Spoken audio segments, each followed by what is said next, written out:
for the people of Buffalo. Assemblymember Crystal Peoples-Stokes, pleasure to be with you once again, Crystal.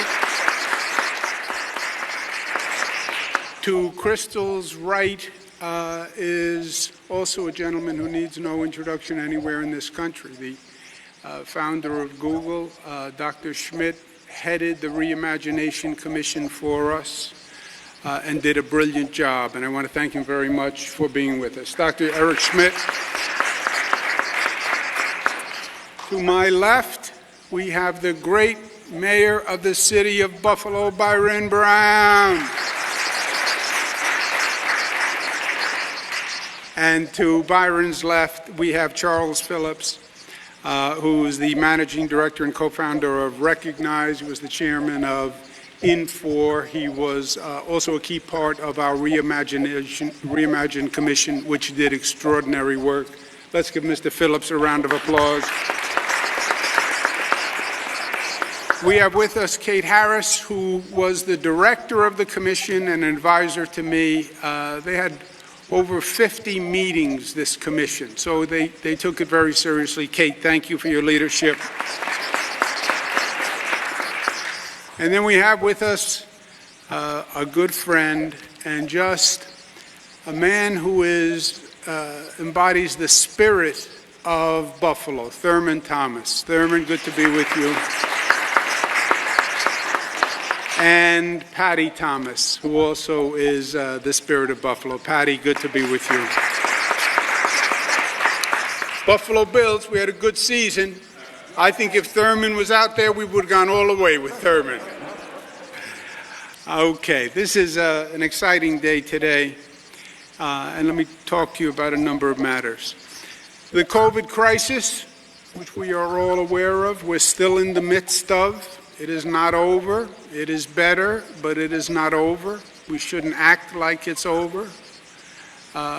We have to appreciate that we have made progress, but we are still dealing with it. It's been an international event that has done tremendous damage all across the board. Number of lives lost, economic loss, jobs lost, businesses closed, social isolation. The damage has been unlike anything we've seen in my generation. It is a war, and it's a war that we're still in the midst of. One of the great questions, I think, in life is, what do you do when life knocks you down? And life will knock you down. COVID has knocked us down. Something in life will come along. No matter how hard you prepare, no matter how smart we are, no matter how good we are, something will come along in life and knock you down. There'll be something that happens in the family. There'll be a health issue. There'll be an economic issue. But there'll be something that comes and knocks you on your rear end. And then the great time of a view into character is, what do when life knocks you down? Do you stay down? Do you feel sorry for yourself? Do you blame everyone else? Or do you get up and dust yourself off and say, let me learn from this experience. Let's learn what happened here. And let me learn so that when I get up, I am the better for it. And I have learned from it. And I have grown from it. That's how we have to think of COVID. Yes, it knocked us on our rear end as a nation, as a state, as a people, as a planet. But what do we do now? I say COVID was low tide in America. Meaning what? That COVID did damage in and of itself, but what COVID also did was it exposed so many of the underlying conditions in this country that were unfair and inequitable. You know, when the tide is high, it covers a lot of sins. When that tide goes out and you see the bottom of the ocean, you see all sorts of ugliness. Well, it just developed. No, it didn't. It was there. It was just covered by the high tide. And when COVID went out, you saw so much of the systemic injustice and discrimination in society. Blacks died at twice the rate of whites. Hispanics died at 1.5 times the rate of whites. Why? Because they didn't have the same access to health care. Because they didn't have the same access to COVID testing. There were more underlying conditions. Well, remote learning. Who got left behind in remote learning?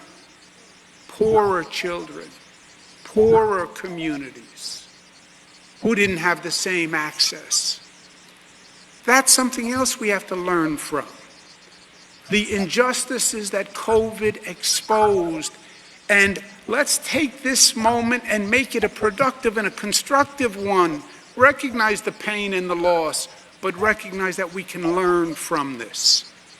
That's why we formed the Reimagined New York State Commission. To say, yes, while we're focusing on fighting the virus and we're fighting the vaccines and we're fighting this and keeping the healthcare system, we want the Reimagined Commission to take a look at what we've seen during COVID. And that's the charge that was to the Reimagined Commission and Dr. Schmidt and Charles Phillips and Kate Harris. Learn from this so that when we come out the other side, we come out better. The Reimagined Commission was some of the best minds on the globe, literally, who gave us their time in all different fields to assess the situation and find out how to learn and how to grow. The commission came back and basically said, in my words, the key to success is always the same. It is access. It is access. Access to education, access to capital, access to banking. It is about access.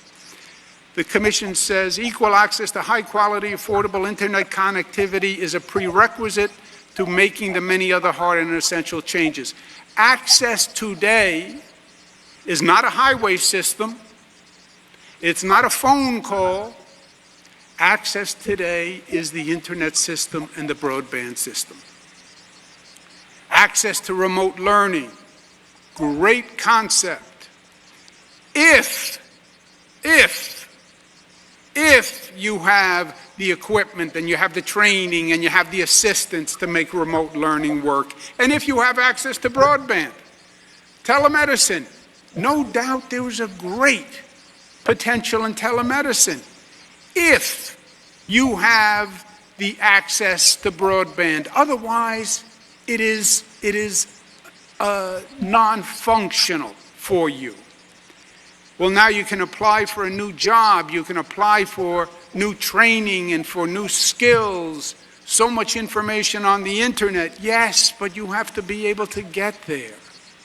And you need access to broadband. You can connect with loved ones around the world. You can form friendships and social groups, yes, and you can access government services. You can get a driver's license. You can get a vaccination appointment.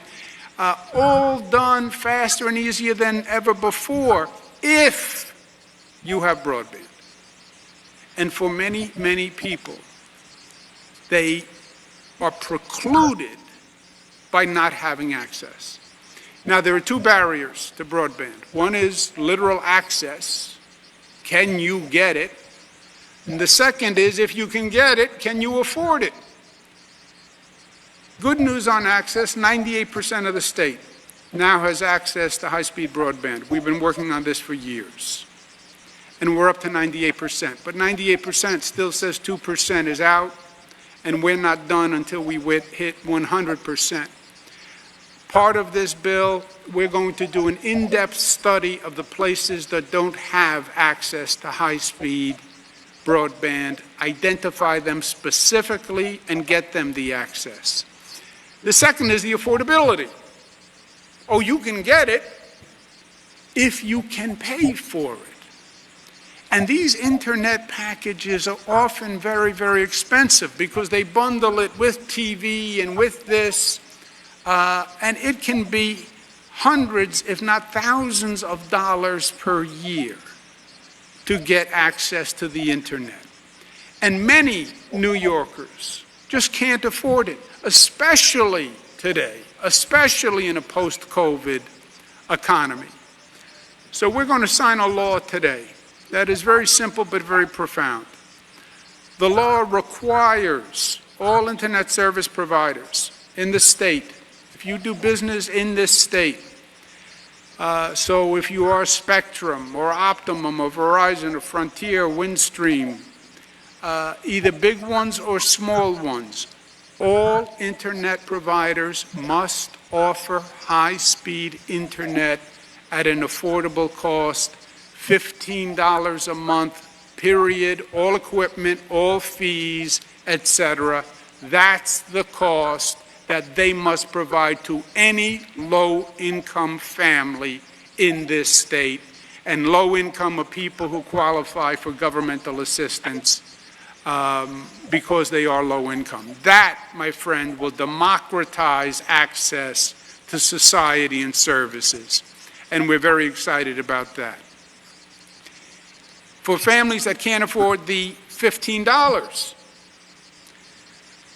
Connected New York will finance 50,000 students and their families for that $15 a month, so they have access during this period, especially important during this remote learning. And that is going to be done by an emergency fund that is going to be funded from Schmidt Futures and Ford Foundation. 50,000 students and their families free access. Let's give them a round of applause.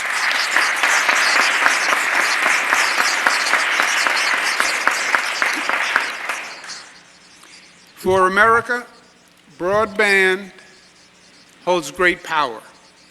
It will either be the great equalizer for society, or it will be the great divider.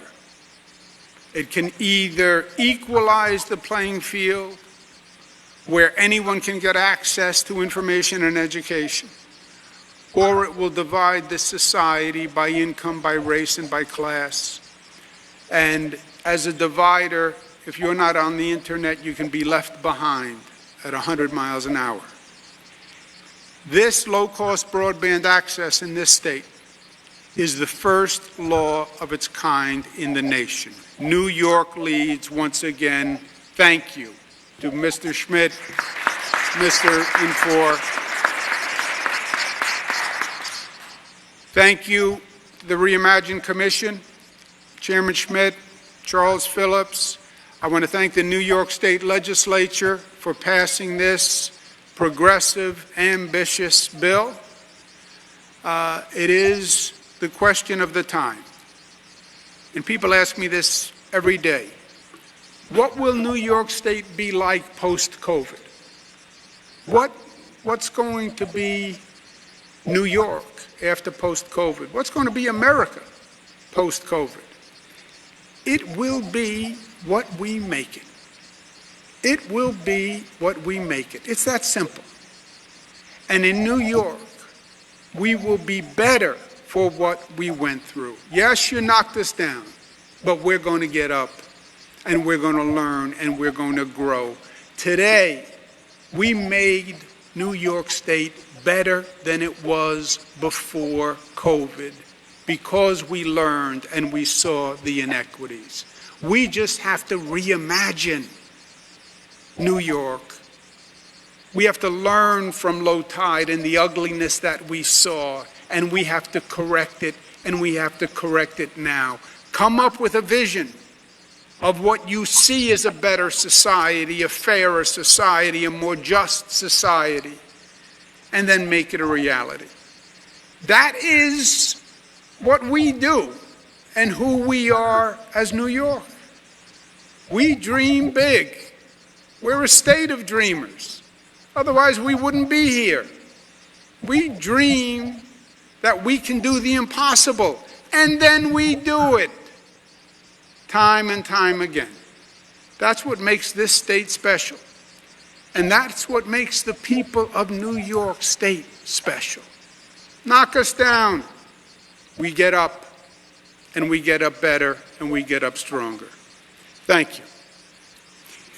Let me now turn it to Crystal Peoples-Stokes, Majority Leader of the Assembly, who was key in this bill. Let me also add that the Majority Leader was also key in getting the cannabis legalization legislation passed this year. We had tried two times before, and it's the right thing to do, but it was politically the difficult thing to do, and it had to be worked extraordinarily hard in the legislature.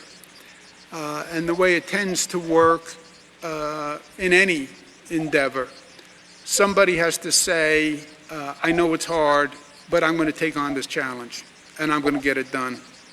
And cannabis legalization does not happen without Crystal Peoples-Stokes. With that, the Majority Leader.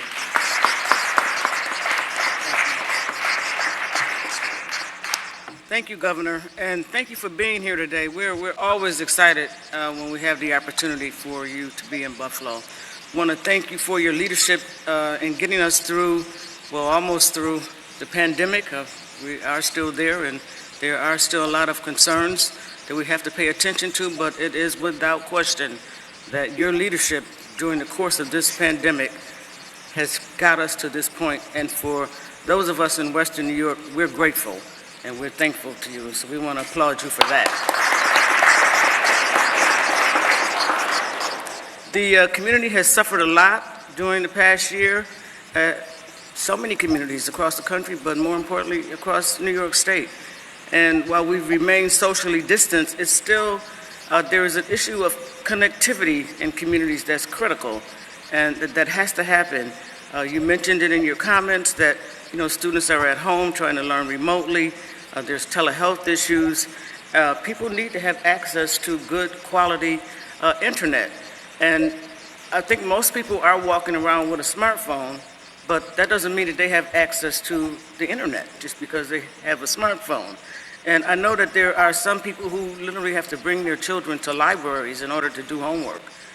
Some folks are sitting in parking lots outside of McDonald's and Taco Bell to get access to the Wi-Fi. So the action that was taken in this year's budget to provide this service to New Yorkers across the state who need to have that is really critical. And it's critical that the governor's study of broadband has to happen, because we know that there are a lot of people who live in cities and inner cities and maybe even towns and villages that may have better access, but those who live in rural communities do not. And in fact, some of those who live in cities do not. And so we really do need to do the research, find out where they are. There's that 2% that still needs attention, as the governor mentioned, and he's committed to finding where that 2% at, and so is the legislature. So we look forward to certainly providing that. I also want to add my sincere gratitude to Smith Future and Ford Foundation for creating the Connect Ed partnership with the state. That's critical. That's like public partnerships working together in the interest of people. And I quite honestly think that's the way society should be designed. And so I'm honored to know these folks and honored to know that they're willing to weigh into what we need in our school systems and our communities. Again, I want to thank the governor for being here. I would be remiss if I did not take the opportunity to introduce a couple of my friends. Governor, I heard you introduce a couple of yours at the beginning. And Hours. But these folks are important to, Buffalo and Western New York continuing its leadership in the state of New York. And I want to start with Reverend Mark Blue, who is the pastor of Second Baptist Church in Lackawanna and the president of the Buffalo NAACP. Everybody doesn't know you, Reverend Blue, so if you could just raise your hand or something like that so folks could recognize you. And secondly, Governor, our friend Eunice Lewin, member of the SUNY Trustee Board and a champion for STEM education. Thirdly, Governor, our friend Brenda McDuffie, former president and CEO of the Buffalo Urban League. And lastly, our friend and a true champion of Buffalo, that we're so happy that he decided to relocate here. He is Thomas Buford, and he's the president and CEO of the Urban League currently. Mr. Buford. Finally, New York will certainly bounce back better than ever. And once again, I want to thank the governor for his commitment to equity and for his vision in renewing New York. Thank you, Mr. Governor. Thank you all for being here. Thank you. Thank you very much. Let me turn now to a truly phenomenal mayor. You know, the government has been tested like never before during this COVID crisis.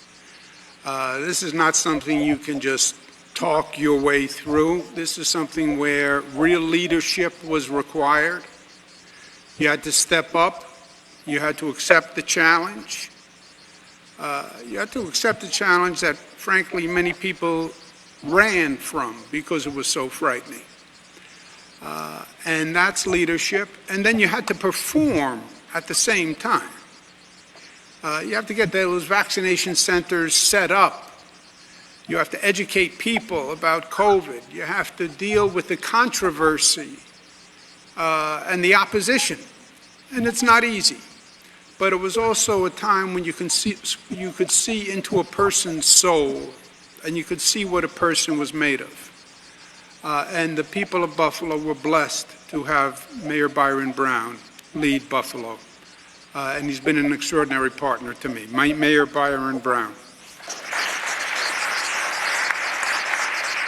Thank you very much, Governor, and thank you for being with us here today in Buffalo. It's always an honor to welcome Governor Cuomo to the city of Buffalo in Western New York. And whenever the governor is here, he is bringing good news for our community. So if it was possible, I'd like to see the governor here in Buffalo every single day.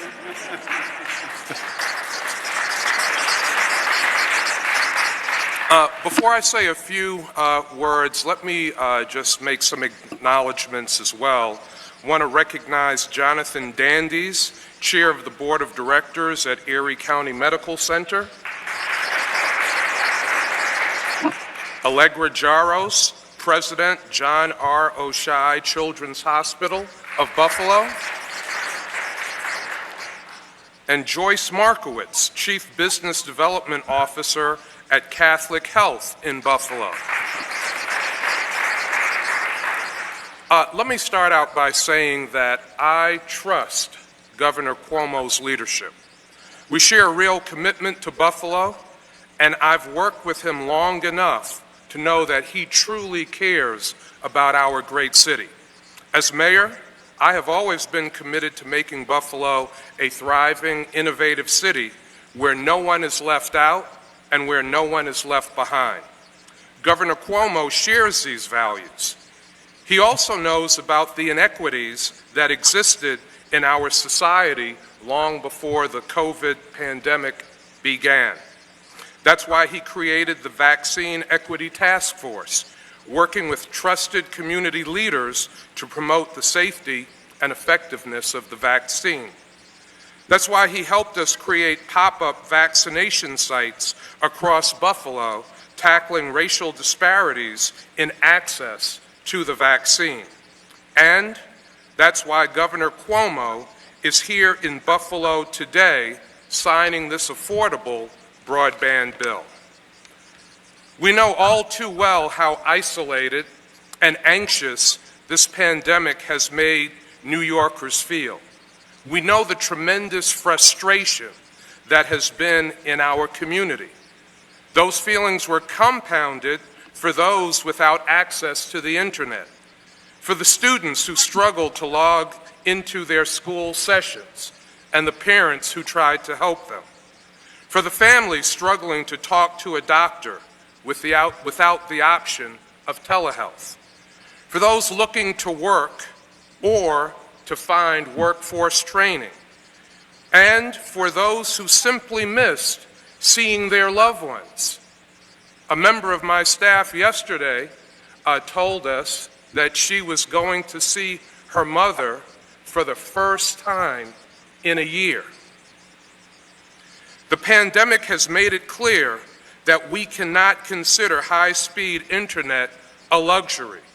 It is a necessity for modern life. The governor has already taken great steps to expand the state's broadband infrastructure. Now we need to make sure it is affordable. Signing this bill does just that. Again, Governor, I want to say thank you for your vision and your bold leadership toward building back a better and stronger New York. Thank you, Governor. Thank you very much, Mayor. Thank you. Now, the head of the commission, Dr. Schmidt, you know him obviously as a great technology innovator. Started even before Google, but Google was just a brilliant invention. Curiously, I had the idea for Google before Eric Schmidt had the idea for Google. I saw it, and the name, I had everything, the icon. I just couldn't figure out how to turn on the computer, but if I had figured out how to turn it on.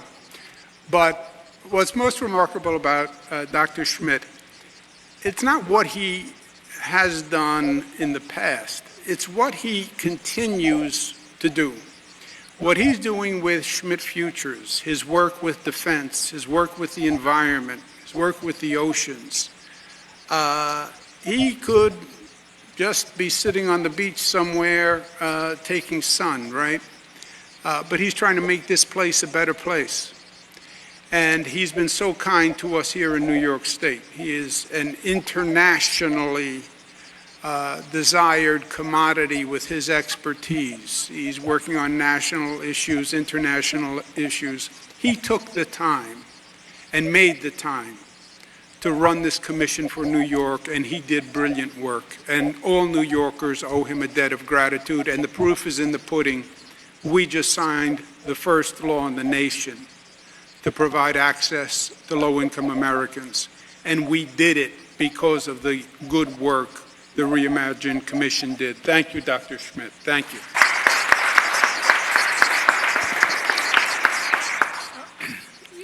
Governor, your leadership in general over this pandemic has been extraordinary. Majority Leader, thank you for working hand in hand with the governor to make these things happen. Let me introduce two folks from our group who did all. Majority Leader, thank you for working hand in hand with the governor to make these things happen. Let me introduce two folks from our group who did all of your convening of this commission. One, to frankly have a really good time as a commission. We learned a lot from each other. You picked the right people. And more importantly, we started off thinking, well, maybe there's a big problem with telehealth. And we realized that people were not getting their health checkups and so forth because of administrative matters and systems matters, which we studied pretty extensively. Your team made the changes necessary to make that possible in New York. You did it, you and your team. We looked a lot at this workforce training question. There's lots and lots of evidence that there are high-paying jobs available for people who can do the jobs, but they're either not in the right place or they don't have the correct certificate or what have you. I think Northland, where we are today, is a really good example of the kind of stuff that you're doing in the state. And I really want to congratulate you for your leadership running it, and that's frankly why we're here. But over the many meetings of the commission, you know, you get a sense of what matters. And it became pretty clear that people were very concerned about the hundreds of thousands of people who apparently had no internet access at all. And because we were fact-finding, and we had this idea that we should talk to, 10,000 people, try to figure out what people really cared about, over and over again, we were given these stories of the form, we have a minority teenager who's in a poor family situation, they want to learn, they have no facility to do their work from school because of their housing situation. They may or may not have their own computer, and they certainly don't have affordable broadband. And that resonated with the commission, I think, more than anything else. So we ranked, as you noted, Governor, that this issue of universal connectivity was the first and most important that has come out of reimagining New York. I am beyond proud of what the state has done to make this $15 a month affordable broadband for the appropriate people. I think it's exactly the right thing that we should be doing.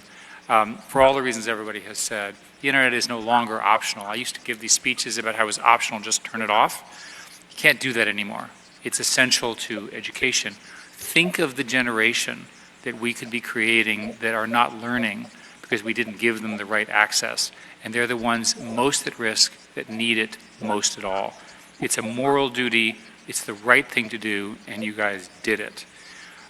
We were chatting with Darren Walker, who's a fantastic member of the commission, and together we decided to combine forces with the Ford Foundation, my group, and the state to put this ConnectEd solution together for 50,000 homes, which is both hardware as well as connectivity.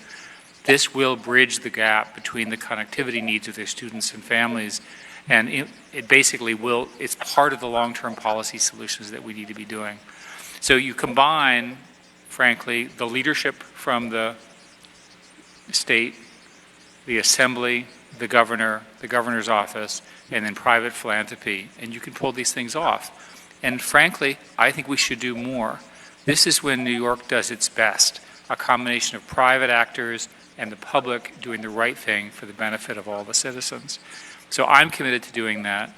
I could not be happier to be sitting here today over what, from my perspective, was a high impact and interesting challenge that the governor laid out. Look at how successful that was. Governor, send us more challenges. Thank you. Thank you, Dr. Schmidt.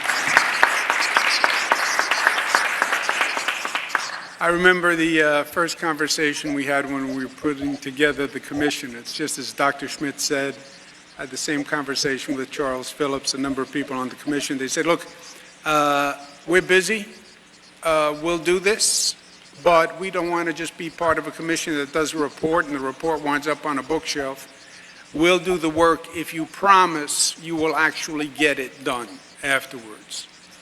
And thanks to the legislature and the people of the state of New York, we got it done. So I feel good that we lived up to our side of the bargain, which was actually the easiest side of the bargain. You come up with the brilliant ideas, and then we'll do it. Charles Phillips is a technology pioneer and wizard. He was Oracle chair and CEO of Infor. He now runs Recognize. Again, an international talent, 10 times over. He's been extraordinary in his service to this nation, and we owe him a great debt of gratitude for what he has done here for the state of New York. Charles Phillips, thank you very, very much, and thank you for coming today. Charles Phillips.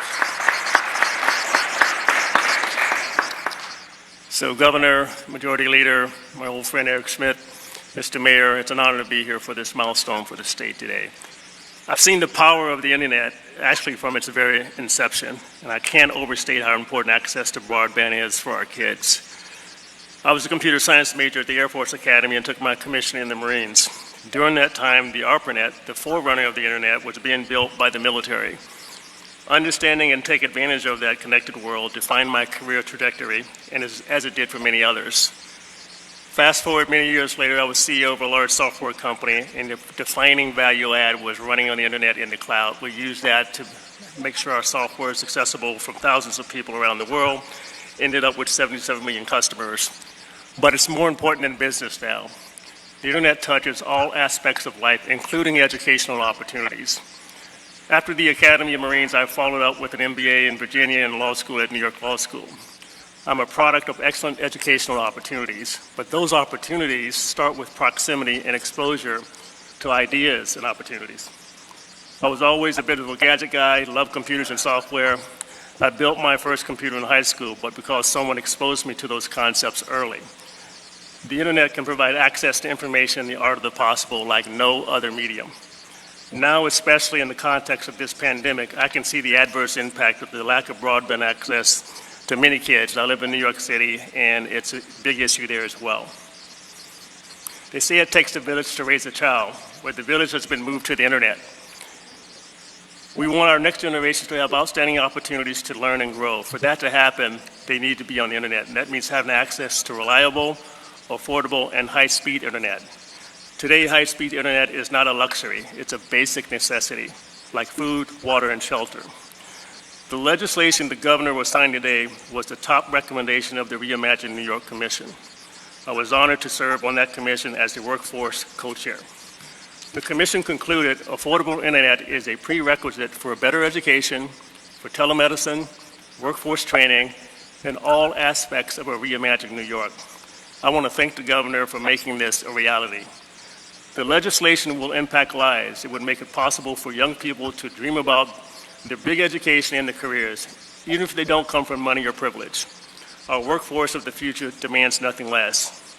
Nelson Mandela said, education is the most powerful weapon which you can use to change the world.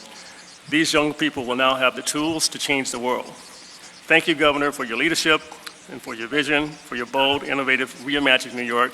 And I want to comment on your leadership during the pandemic, which the entire nation needed. Thank you again, Governor. Thank you, Mr. Phillips.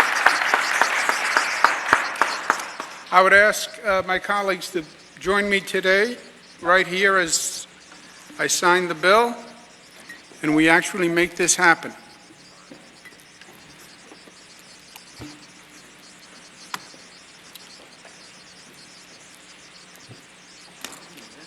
Now, you see, nothing is easy in government. Just signing a bill is a little complex. But otherwise, it wouldn't be a signing pen unless it was used for the signing, you see. We are very technical in the way we do business. Yeah. It was not just redundancy.